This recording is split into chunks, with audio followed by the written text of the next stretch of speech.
गर्मजोशी से स्वागत है हमारे इस अबंडेंट लाइफ टेलीविजन प्रोग्राम में। इस समय मेरे संदेश का शीर्षक है यह मरियम के द्वारा यीशु का अभिषेक।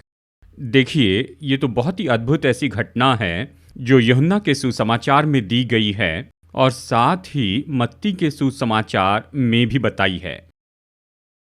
मरियम बहुत महान काम करती है। ये मरियम कौन है? ये तो मार्था और लाजर की बहन है। यूहन्ना अध्याय 11 में इसके बारे में पढ़ते हैं। उसने बहुत ही महान काम किया कि यीशु का अभिषेक किया यीशु के क्रूस पर जाने के पहले। मैं आपके लिए पढ़ रहा हूँ मत्ती अध्याय 26 वचन 6 से। जब यीशु बैतनिय्याह में शमौन कोढ़ी के घर में था तो एक स्त्री संगमरमर के पात्र में बहुमूल इत्र लेकर उसके पास आई, और जब वो भोजन करने बैठा था तो उसके सिर पर उंडेल दिया। और इसके बारे में बहुत से विवरण भी दिए हैं कि कैसे उसने सिर पर उंडेल दिया और यीशु के पैरों को वो अपने सुंदर बालों से पोंछती है। ये सब बताया है। प्यारे दोस्तों, ये जो खास काम मरियम ने किया था, यीशु ने उसकी सराहना की। यीशु ने कहा कि इसने अच्छा काम किया है, और जब उसने अच्छा काम किया है, यीशु यह मरियम के बारे में बहुत ही अद्भुत बात कहते हैं, उस अभिषेक के कारण जो उसने उसका किया था। अब मैं यहाँ पर पढ़ता हूँ वचन 13। मैं तुमसे सच कहता हूँ कि सारे जगत में जहाँ कहीं ये सुसमाचार प्रचार किया जाएगा, वहाँ उसके इस काम का वर्णन भी उसके स्मरण में किया जाएगा। ये खास वचन हमें बताता है क्योंकि मरियम ने यीशु का खास तरीके से अभिषेक किया था। यीशु ने कहा कि मरियम को स्मरण किया जाएगा जहाँ भी सुसमाचार प्रचार किया जाएगा। केवल इतना ही नहीं, मेरे द्वारा मरियम का स्मरण किया जाएगा। कितनी अद्भुत सच्चाई। प्यारे दोस्तों, आइए देखते हैं कि मरियम ने क्या किया था। इस अभिषेक में बहुत ही महान बातें हैं। जब हम अपने मसीह जीवन में बिल्कुल ऐसे ही करते हैं, साथ ही यीशु हमसे प्रतिज्ञा करते हैं कि वो तो हमें भी स्मरण करेंगे, और यीशु के लिए हम जो कुछ भी करते हैं, यहाँ तक कि चर्च भी उसे बहुत बहुत समय तक याद करते जाएगा। आखिरकार हमारे मसीह जीवन में परमेश्वर की सारी आशीषें हम तक आती हैं जैसे परमेश्वर हमें स्मरण करते हैं। और इसलिए इस वचन को आप सुनिए जो यीशु ने कहे थे यूहन्ना अध्याय 8 वचन 29 में। और मेरा भेजने वाला मेरे साथ है, उसने मुझे अकेला नहीं छोड़ा, क्योंकि मैं सर्वदा वही काम करता हूँ जिससे वो प्रसन्न होता है। यीशु ने मरियम जैसे वही काम किए जिससे परमेश्वर प्रसन्न होते हैं, इसलिए स्वर्गीय पिता उसे कभी नहीं भूले। स्वर्गीय पिता ने हमेशा उसे स्मरण किया। स्वर्गीय पिता उसके साथ में थे। प्रभु यीशु मसीह के जीवन के हर एक क्षण में उसके साथ थे। मसीह जीवन में ये बहुत ही महत्वपूर्ण बात है दोस्तों। जानते हैं, हम चाहते हैं कि लोग हमें स्मरण करें। अच्छा है, लेकिन सबसे बड़ी आशीष ये है कि प्रभु यीशु हमें स्मरण करें, और साथ ही यहाँ तक कि अनंत काल तक। आइए उन वचनों को देखते हैं जो यीशु ने कहे थे क्रूस पर के उस चोर से। जब उस चोर ने यीशु से विनती की कि अपने राज्य में मुझे स्मरण करना, यीशु ने कहा, आज तू मेरे साथ स्वर्गलोक में होगा। केवल हमारे पूरे जीवन में ही नहीं, यहाँ तक कि मृत्यु के समय भी यीशु ने हमें स्मरण करना चाहिए। ये स्मरण किया जाना हमें अनंत काल की शाश्वती देता है। तो मैं यही कह रहा हूँ, मरियम ने यीशु के लिए बहुत ही महान काम किया, और इसलिए कलीसिया के द्वारा उसे स्मरण किया जाता है जहाँ भी सुसमाचार प्रचार किया जाता है, और यीशु के द्वारा भी। और मरियम ने जो कुछ भी किया, यीशु ने कहा उसने भला काम किया है। आइए हम भी ऐसा ही करें। मुख्य बात तो ये है कि यीशु हमें स्मरण करते जाएं। हमारे जाने के बाद भी हमारे बच्चों को यीशु ने स्मरण करना चाहिए। उनके बाद हमारे नाती पोती को प्रभु यीशु मसीह ने स्मरण करना चाहिए कि इस पृथ्वी पर आशीष पाए और साथ ही अनंत जीवन पाए। अब सच में मरियम ने क्या किया था, मैं आपको 3 महान सच्चाई बताना चाहता हूँ। यहाँ पर मरियम ने प्रभु यीशु मसीह का जो सुंदर रीति से अभिषेक किया था उसके। नंबर 1, मरियम ने यीशु के लिए बहुत ही कीमती भेंट लाई। मैं आपके लिए पढ़ रहा हूँ, यूहन्ना अध्याय 12 वचन 3। तब मरियम ने जटामासी का आधा सेर बहुमूल्य इत्र लेकर यीशु के पांव पर डाला और अपने बालों से उसके पांव पोंछे और इत्र की सुगंध से घर सुगंधित हो गया। ये बहुत कीमती भेंट थी। जटामासी का इत्र बहुत ही अनमोल। क्या आप जानते हैं उस इत्र की बोतल की कीमत कितनी थी?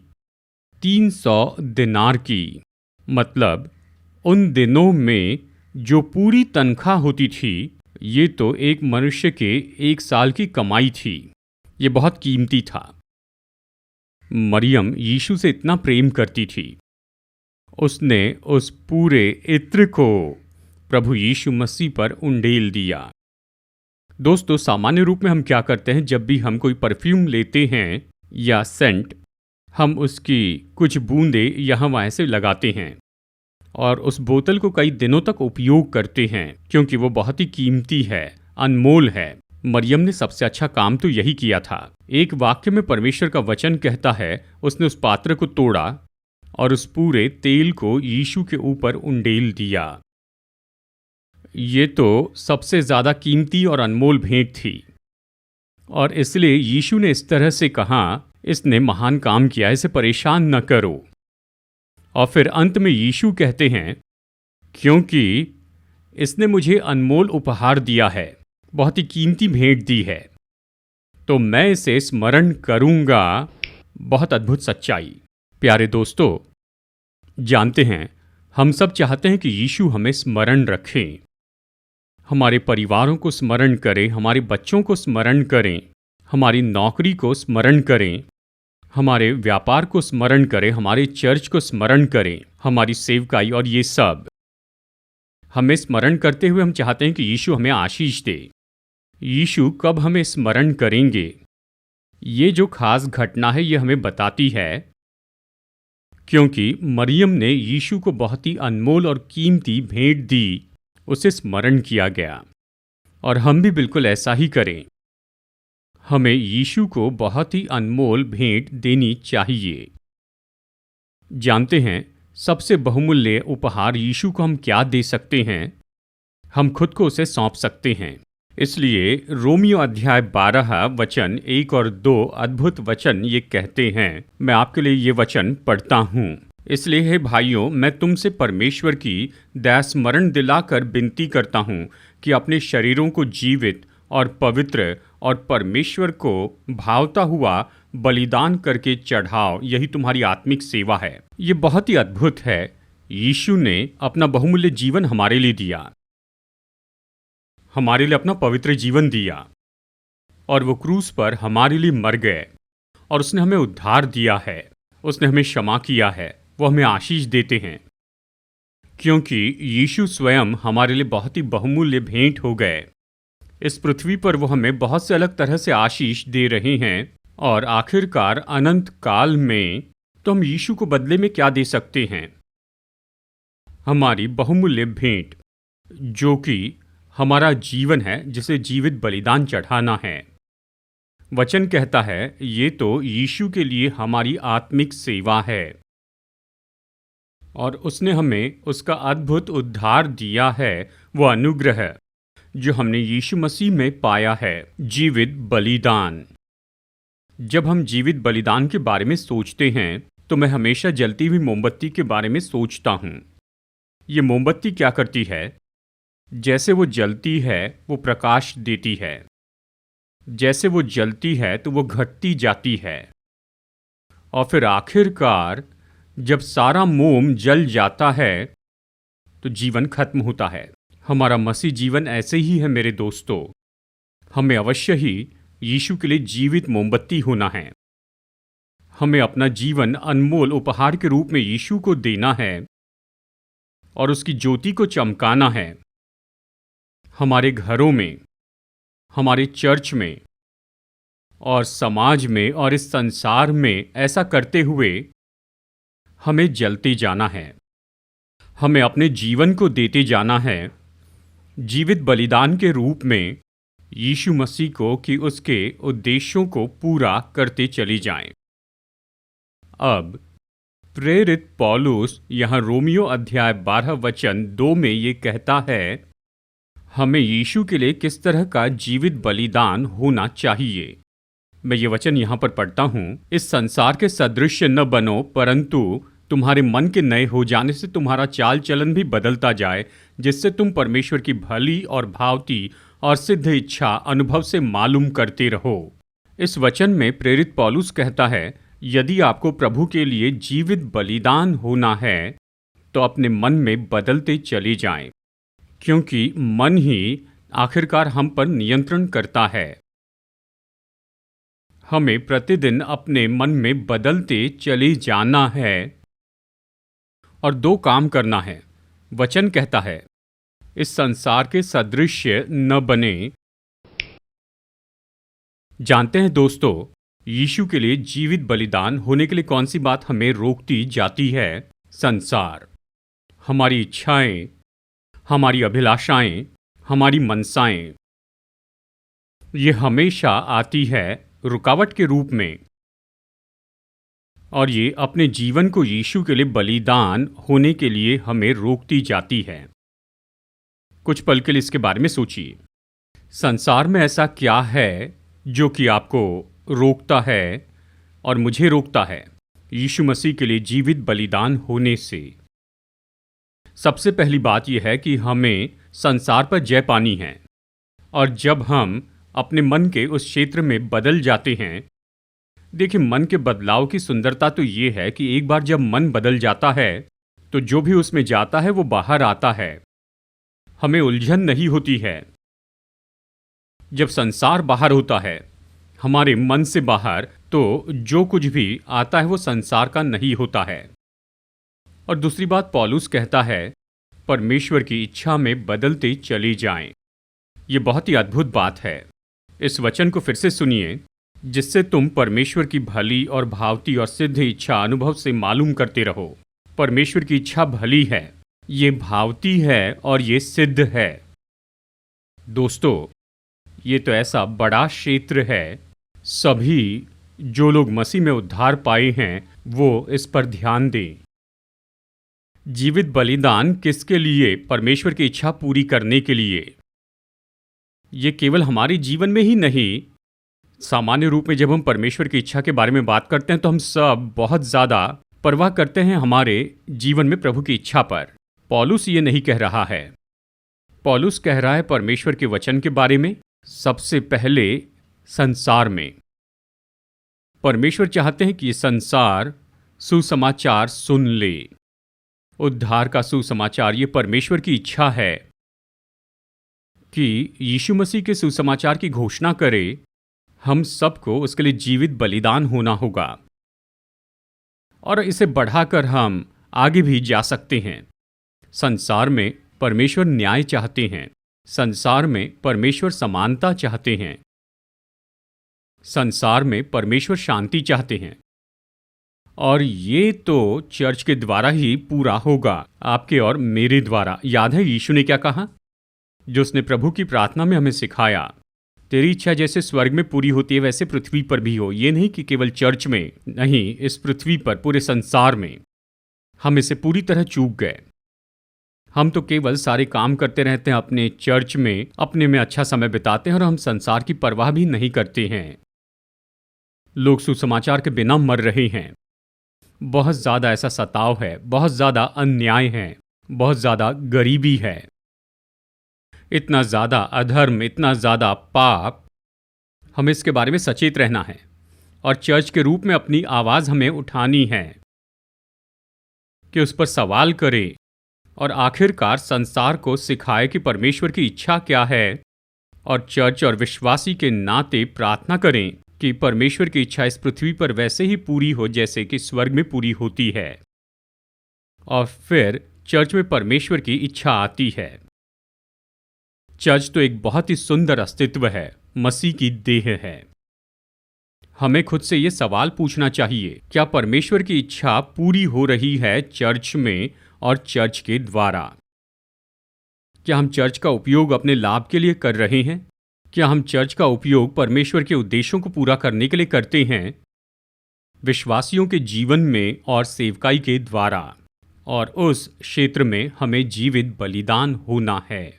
परमेश्वर की इच्छा क्या है ये जान ले, और फिर परमेश्वर की इच्छा का एक और बड़ा क्षेत्र है कि सही वचन क्या है और सही सिद्धांत क्या है। आप जो चाहे उसका प्रचार करके संदेश नहीं दे सकते, और आप जो सुनना चाहते हैं केवल वही नहीं सुन सकते हैं। बाइबल में देखिए, सत्य के संबंध में परमेश्वर की इच्छा बताई है। परमेश्वर का वचन, परमेश्वर का सिद्धांत जो कि प्रभु यीशु मसीह में है, यही परमेश्वर की इच्छा है। जानते हैं, प्रभु यीशु मसीह के जो सिद्धांत हैं, उन सिद्धांतों को पूरा करने के लिए केवल हमारे चर्च में नहीं लेकिन इस पूरे संसार में उसके लिए आपको जीवित बलिदान होना होगा। और ऐसा करने के लिए मैं हमेशा 3 बातों के बारे में कहता हूँ। जीवित बलिदान के रूप में हमें अपना समय देना होगा कि प्रभु की इच्छा पूरी करें।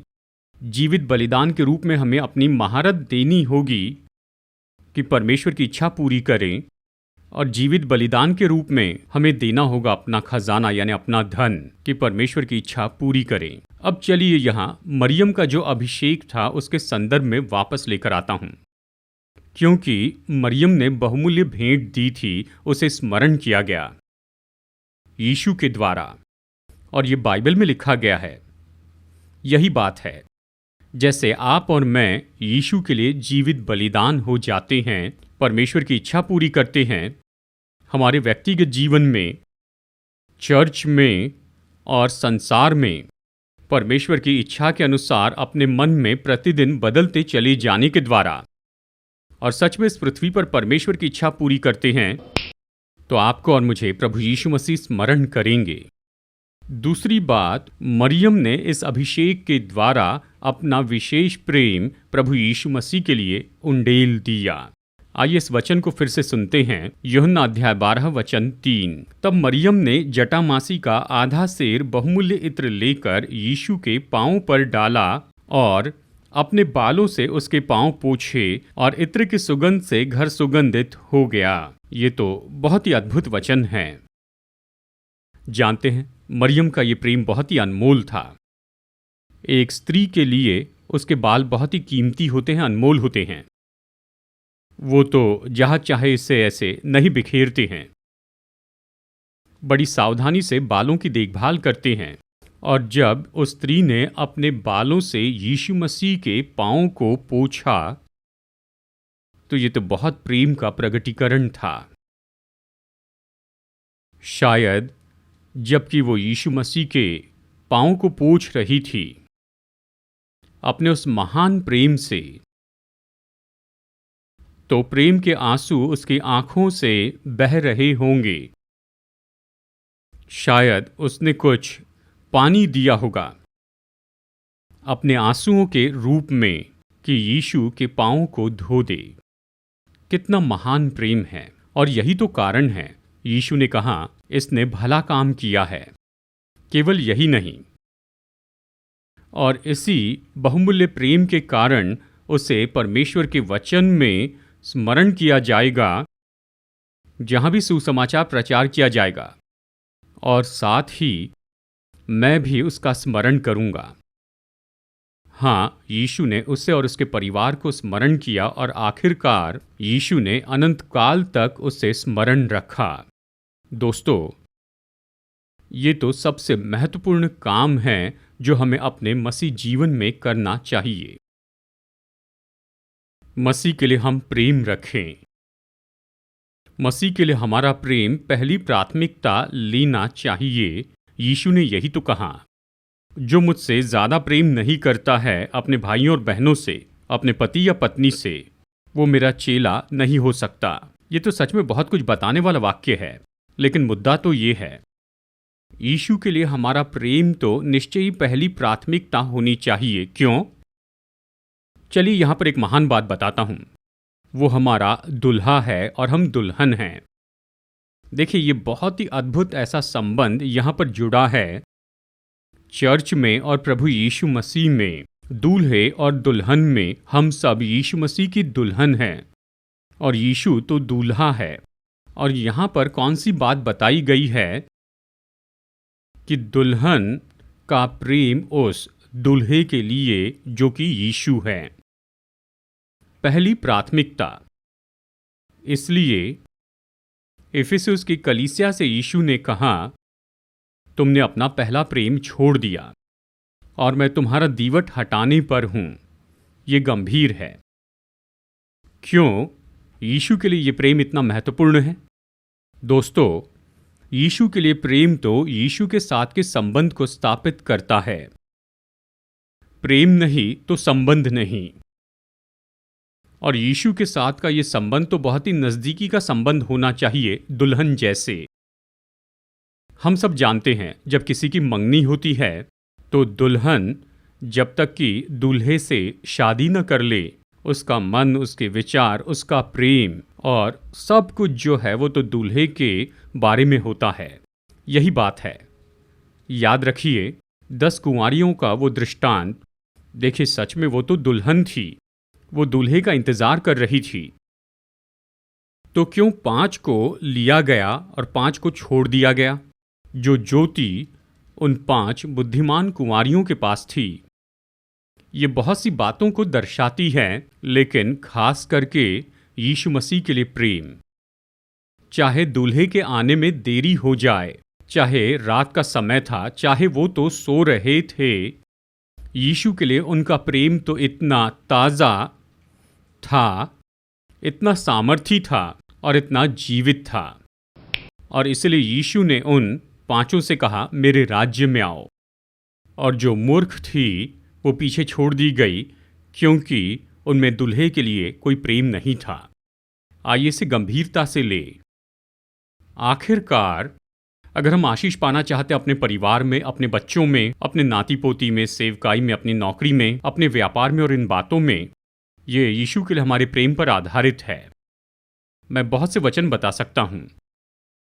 आप समय निकाल कर पढ़िए भजन संहिता 91। इसके अंतिम वचनों में ये भजन कहता है, उसने जो मुझसे स्नेह किया है। कितने बहुमूल्य काम है जो परमेश्वर करेंगे। आखिरकार ये सब इसी बात पर आता है कि हम यीशु से कितना प्रेम करते हैं।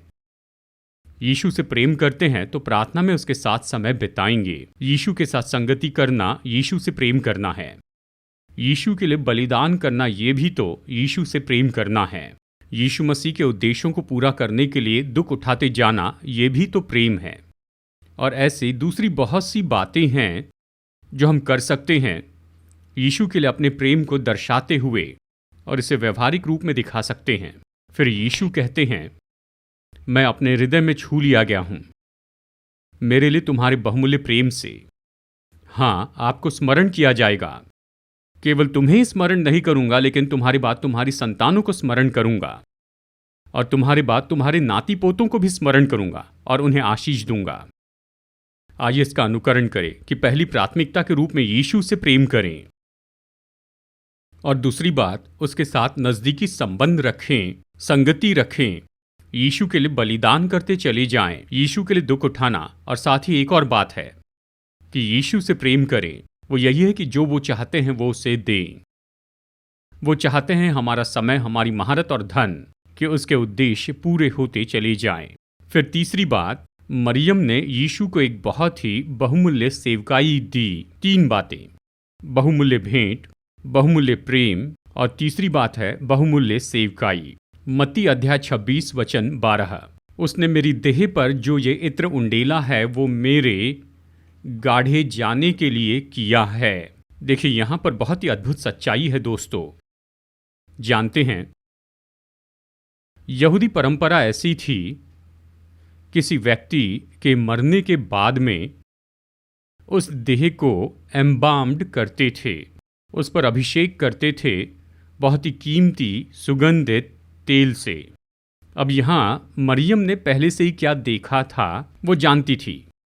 यीशु बहुत ही जल्दी क्रूस पर मरने वाले हैं और रोमी लोग तो यीशु की देह को उसके चेलों को या उसे नहीं देंगे कि उस पर ये बहुमूल्य तेल या परफ्यूम लगाए। तो फिर मरियम ने क्या किया? उसने मसीह की देह को तैयार कर दिया उसके मरने के पहले उसके गाड़े जाने के लिए। ये बहुत ही महान बात है। यीशु ने इसे बहुत ही स्पष्ट कह दिया, उसने मेरे गाढ़े जाने के लिए इसे किया है। जब आखिरकार मैं गाढ़ा जाऊंगा तो मेरी देह उसका अभिषेक होना चाहिए, सुगंधित तेलों से, परफ्यूम से, जैसे एम्बामिंग हम कहते हैं। और मरियम ने यह सुंदर बात पहले से ही देख ली। यीशु मसीह के मरने के पहले उसने यीशु की देह को उसके गाढ़े जाने के लिए अभिषेक किया। और यहीं पर तो यीशु ने कहा, बहुत स्पष्ट रूप में कहा, मरियम ने जो कुछ भी किया उसे स्मरण किया जाएगा परमेश्वर के वचन में, उसकी सेवकाई में और साथ ही मेरे द्वारा। सच में कितनी महान सच्चाई है दोस्तों। जानते हैं, हमारे मसीह जीवन में हमें तो यीशु को हमारी बहुमूल्य सेवकाई देनी ही चाहिए। और हम इसे कैसे कर सकते हैं? मरियम के जैसे उसने यीशु की सेवकाई के बारे में पहले से ही जान लिया। सेवकाई के बारे में पहले से ही जान लेना है। मेरे जीवन में मैं अपनी सेवकाई के द्वारा यीशु के लिए और ज़्यादा क्या कर सकता हूँ, यही पहले से देखना है। मेरे बच्चों द्वारा मैं क्या कर सकता हूँ, ये पहले से देखना है। यहाँ तक कि हमारे चर्च भी, शायद अभी इस पल हम बहुत ही अच्छा काम कर रहे होंगे, लेकिन भविष्य में हम यीशु के लिए और क्या कर सकते हैं, ये पहले से देखना है और उसे करना है। और यीशु इस तरह से इसकी सराहना करेंगे, उसी तरह से जैसे उसने मरियम की सराहना की थी, यीशु हमारी सराहना करेंगे। आखिरकार प्यारे दोस्तों, हम जो कुछ भी खुद के लिए करते हैं वो चला जाएगा। केवल वही जो कुछ भी हम यीशु मसीह के लिए करते हैं, हमारे जीवन के द्वारा, परिवार के द्वारा, अपने चर्च के द्वारा, अपनी सेवकाई के द्वारा, वो बना रहेगा और वही तो हमारे साथ अनंत काल के लिए आ जाएगा। मतलब उन्हें स्मरण किया जाएगा। भरोसा करता हूँ इस संदेश ने आपको आशीष दी। आइए प्रार्थना करते हैं। अनुग्रहकारी परमेश्वर, मरियम के उस अभिषेक के लिए धन्यवाद करते हैं जो आपने वचन में लिखा है। यीशु, हम खुद को समर्पित करते हैं उसी तरह से जैसे मरियम ने किया, कि हमारे जीवन के द्वारा प्रभु, जब तक कि हम जीवित हैं तो हमारा जीवन आपके लिए जीवित बलिदान हो जाए, और यही कि हम आपको अपना बहुमूल्य प्रेम दे सकें और बहुमूल्य सेवकाई भी, कि हम सोचें कि हम सेवकाई में और ज़्यादा क्या कर सकते हैं और उसके अनुसार करते जाएं। जैसे हम इसे करते हैं प्रभु, आपकी शाश्वती और आपकी प्रतिज्ञा के लिए धन्यवाद कि आप हमें स्मरण करेंगे, कि हमें इस संसार में आशीष देंगे और हमें अनंत काल के लिए आशीष देंगे। आपके वचन के लिए धन्यवाद। यीशु के नाम में प्रार्थना करते हैं, आमीन। मैं भरोसा करता हूं कि जो संदेश मैंने आपको बताया वो आपके लिए आशीष है। इस टीवी सेवकाई में बहुत सा खर्चा जुड़ा है। अगर पवित्र आत्मा आपकी अगुवाई करता है कि हमें योगदान दें, तो स्क्रीन पर दिए हुए इस QR कोड को नोट कीजिए, इसकी तस्वीर लीजिए और आप अपने डोनेशन ऑनलाइन भेज सकते हैं। साथ ही नोट कीजिए ऑनलाइन बैंक डिटेल्स जो स्क्रीन पर दिए गए हैं। आप अपनी भेंट राशि इसके द्वारा भी भेज सकते हैं।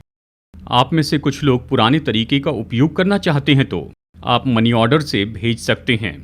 कृपया हमारा एड्रेस नोट कीजिए, abundant life 153 3RT, Vijayanagar colony, Hyderabad 50057, Telangana, India. तो आइए बेनेडिक्शन के लिए सिर झुकाते हैं। अब हमारे प्रभु यीशु मसीह का अनुग्रह, परमेश्वर का प्रेम और पवित्र आत्मा की संगति आपके साथ बनी रहे, आपके परिवार के साथ, आप जो करते हैं आपके कामों में अब से लेकर सदा तक बनी रहे।